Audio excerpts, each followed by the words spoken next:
Hello students of class 10th।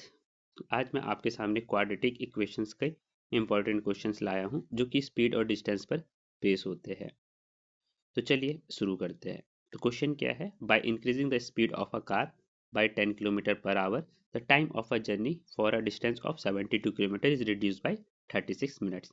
Means क्या कहने का मतलब क्या है कि अगर हम एक कार है वो अपनी ओरिजिनल स्पीड से चल रही है और अगर हम उसकी ओरिजिनल स्पीड में 10 किलोमीटर पर आवर का इंक्रीमेंट कर दे तो जो जर्नी है 72 किलोमीटर की, ऑब्वियस सी बात है अब वो क्या होगा, अगर हम स्पीड बढ़ा देंगे तो टाइम क्या होगा, कम हो जाएगा। ठीक है ना, तो रिड्यूस हो जाता है अब कितना कम हो जाता है वो 36 मिनट। तो इसका मतलब अगर ओरिजिनल स्पीड पे चल रही थी और हमने अगर उसकी स्पीड को बढ़ा दिया 10 किलोमीटर तो जो जर्नी का टाइम है 72 किलोमीटर पर आवर की, 72 किलोमीटर की, वो क्या हो जाएगा 36 मिनट कम हो जाएगा। ठीक है, चलिए अब देखिए इस टाइप के जो क्वेश्चन होते हैं इसमें आपको सबसे पहला काम करना पड़ेगा कि इसकी क्वाड्रेटिक इक्वेशन बनाना। फिर दूसरा काम जो होता है क्वाड्रेटिक इक्वेशन को सॉल्व करना। तो इसमें दो फेजेस में हम काम करेंगे। First one is quadratic equation form करना और second one is quadratic equation को सॉल्व करना। तो चलिए शुरू करते हैं।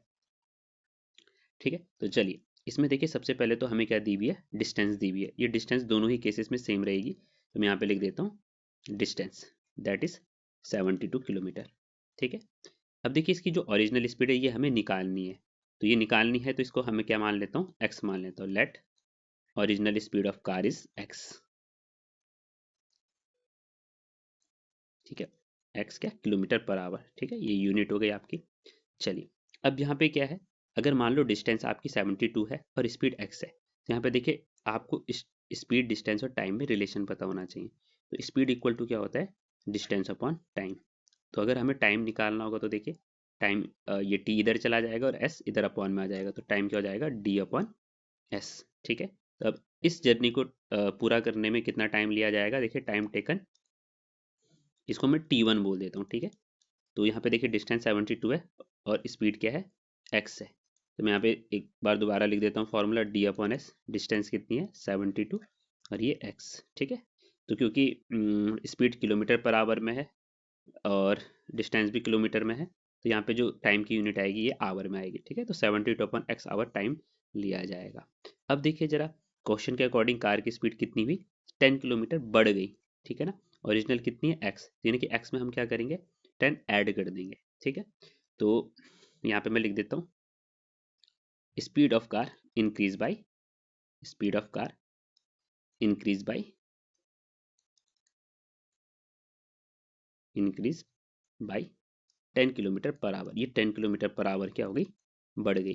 ठीक है, तो नाउ, तो अब क्या होगी कार की speed, speed of car equal to कितनी हो जाएगी,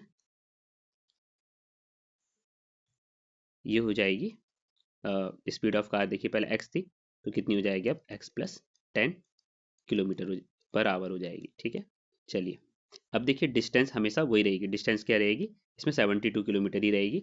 तो जो डी है ये कितना रहेगा, 72 kilometre, again same is it. अब यहाँ पे इस केस में क्या होगा, अब जो टाइम लिया जाएगा इस जर्नी को पूरा करने में, जब स्पीड क्या होगी इसकी एक्स प्लस 10 हो गई, तो ये क्या हो जाएगा, बदल जाएगा। तो देखिए क्या हो जाएगा, टाइम टेकन, इस केस में इसको मैं क्या मान लेता हूँ, T2 मान लेता हूँ। तो इस केस में देखिए टाइम क्या हो जाएगा, फॉर्मूला वही रहेगा, डिस्टेंस अपॉन स्पीड। तो डिस्टेंस कितनी है देखिए सेम है, अगेन 72। और अगर हम स्पीड की बात करें तो इस केस में स्पीड एक्स 10 किलोमीटर बढ़ गई, तो पहले एक्स था, अब 10 किलोमीटर बढ़ के कितनी होगी, एक्स प्लस 10। तो अपॉन में हम क्या लिखेंगे, एक्स प्लस 10। और टाइम की यूनिट पीछे क्या आएगी, आवर, क्योंकि स्पीड में की स्पीड की जो यूनिट है उसमें क्या है, किलोमीटर पर आवर है। तो देखिए ये दो टाइम आ गया।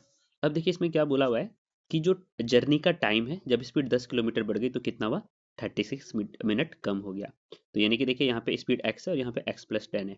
यहाँ पे स्पीड क्या है, कम है, यहाँ पे ज़्यादा है। तो जब स्पीड ज़्यादा होगी तो इसका मतलब क्या होगा कि जो T2 है उसकी वैल्यू क्या होगी, T1 से कम आएगी। ठीक है, तो इस चीज़ का ध्यान रखना है।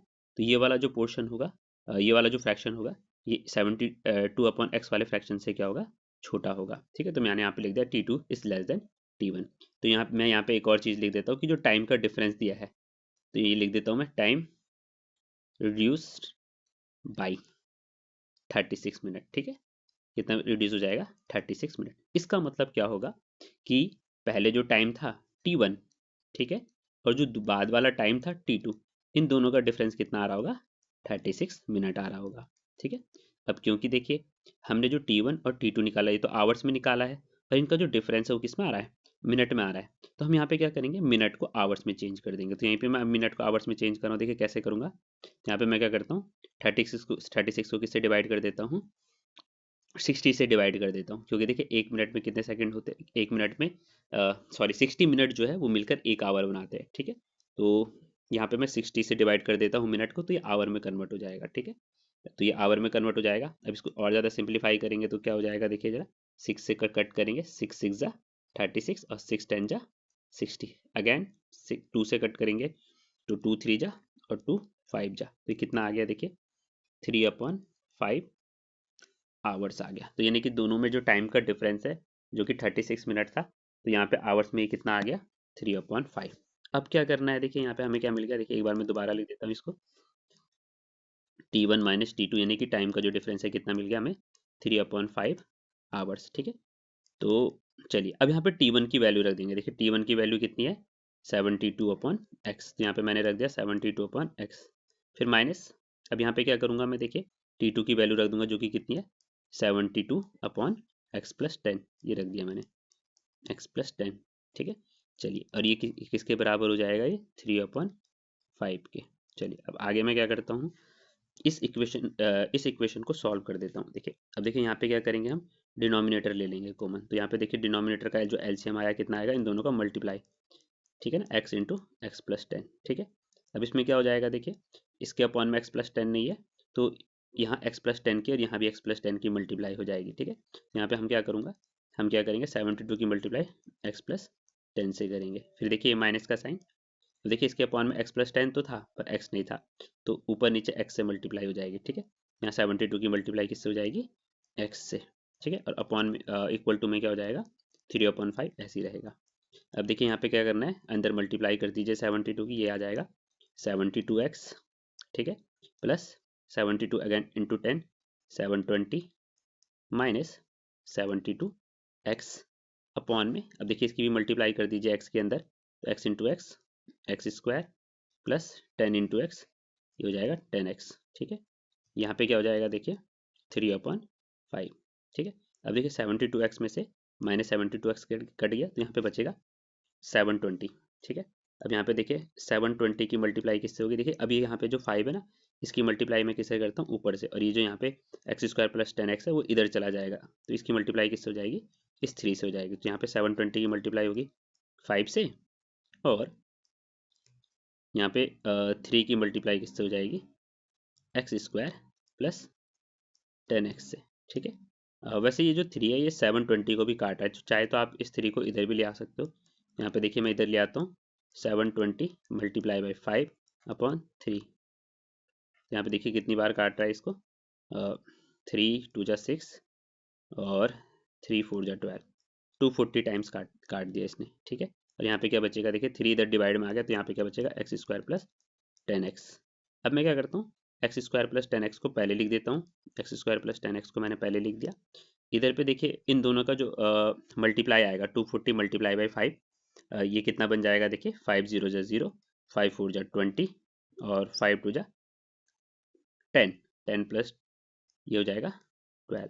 ठीक है ना, और इक्वल टू में क्या हो जाएगा, 0। तो ध्यान देना ये जो 240 और 5 का मल्टीप्लाई 1200 आया था, उसे मैंने इधर भेज दिया, तो ये माइनस का 1200 हो गया। अब देखिए यहाँ पे देखिए जो हमारा मैंने बताया था फर्स्ट काम क्या हमारा, क्वाड्रेटिक इक्वेशन बनाना, वो बन चुकी है।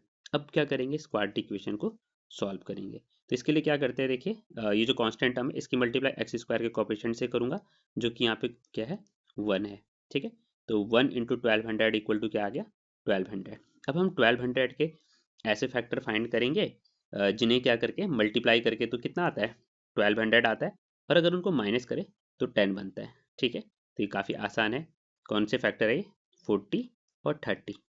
कौन से, 40 और 30। तो देखिए आप 40 और 30 को मल्टीप्लाई करोगे तो 1200 बनेगा, और अगर 40 में से 30 को माइनस करोगे तो कितना आ जाएगा, 10 आ जाएगा। ठीक है, तो ये दो फैक्टर मिल गए। तो ये अब मैं क्या करूँगा, इस 10 को ना ऐसे लिख दूंगा 40 - 30 करके। तो देखिए कैसे करेंगे इसको, x² यहाँ पे हो जाएगा प्लस 10 को कैसे लिखेंगे हम, 40 - 30 इंटू एक्स माइनस का 1200 इक्वल टू 0। ठीक है, next one is x square, अब देखिए इस एक्स की मल्टीप्लाई इस 40 और इस 30 से दोनों से हो जाएगी, प्लस 40x, ठीक है ना।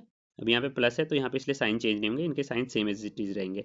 जैसे 40 का प्लस था तो प्लस का ही होगा, प्लस माइनस का minus 30x minus 1200 equal to 0।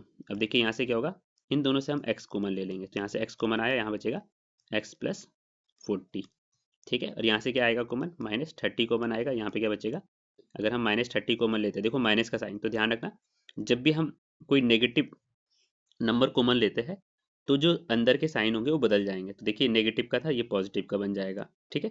ये 1200 भी नेगेटिव का था, ये भी पॉजिटिव का बन जाएगा।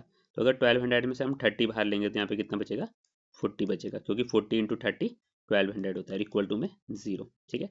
अब अगेन हमें कुछ कॉमन दिख रहा है, बिल्कुल दिख रहा है, देखिए एक्स प्लस 14 यहाँ भी है, एक्स प्लस 14 यहाँ भी है। इसे हम क्या करेंगे, कॉमन ले लेंगे, तो ये कॉमन लिया मैंने, यहाँ पे बचेगा एक्स, तो जो बच रहा है उसे मैं दूसरे ब्रैकेट में लिखूंगा, यहाँ पे एक्स बचेगा और यहाँ पे क्या बचेगा, -30 इक्वल टू 0, ठीक है। अब यहाँ पे देखिए क्या देखने वाली बात है, यहाँ पे x प्लस 40 और x माइनस 30 यानी कि दो नंबर का प्रोडक्ट कितना आ रहा है, 0। तो क्या होगा, या तो देखिए पहला नंबर क्या होगा, 0 होगा, या फिर क्या होगा दूसरा वाला यानी कि x माइनस 30 0 होगा, ठीक है।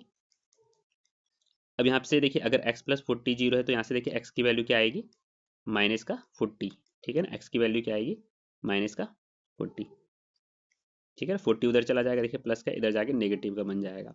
और इधर से क्या आएगी x की वैल्यू, अब -30 है तो उधर जाके क्या हो जाएगा, प्लस का 30। चलिए तो x की वैल्यू हमारी आ गई है। अब इन दोनों में से देखिए हम कौन सी वाली वैल्यू लेंगे, सबसे पहले हमें देखना x है क्या। तो x हमने क्या माना है, इसकी ओरिजिनल स्पीड मानी है। अब आपको पता है कि स्पीड नेगेटिव नहीं होती है, ठीक है, ध्यान रखना। तो इसका मतलब x की जो वैल्यू है वो -40 नहीं होगी, x की कौन सी वाली एक्सेप्टेबल होगी, 30, ठीक है। तो हम क्या लेंगे, x की वैल्यू क्या लेंगे, 30 लेंगे, तो ये वाली जो वैल्यू है ये एक्सेप्टेबल होगी, ठीक है। क्यों होगी, क्योंकि ये पॉजिटिव। तो इसका मतलब ओरिजिनल स्पीड कितनी आ गई कार की, 30 किलोमीटर पर आवर, ठीक है। ओरिजिनल स्पीड कितनी आ गई, जो कि हमने x मानी थी, 30 किलोमीटर पर आवर। तो इन क्वेश्चनों को ऐसे करना है सॉल्व आपने। धन्यवाद।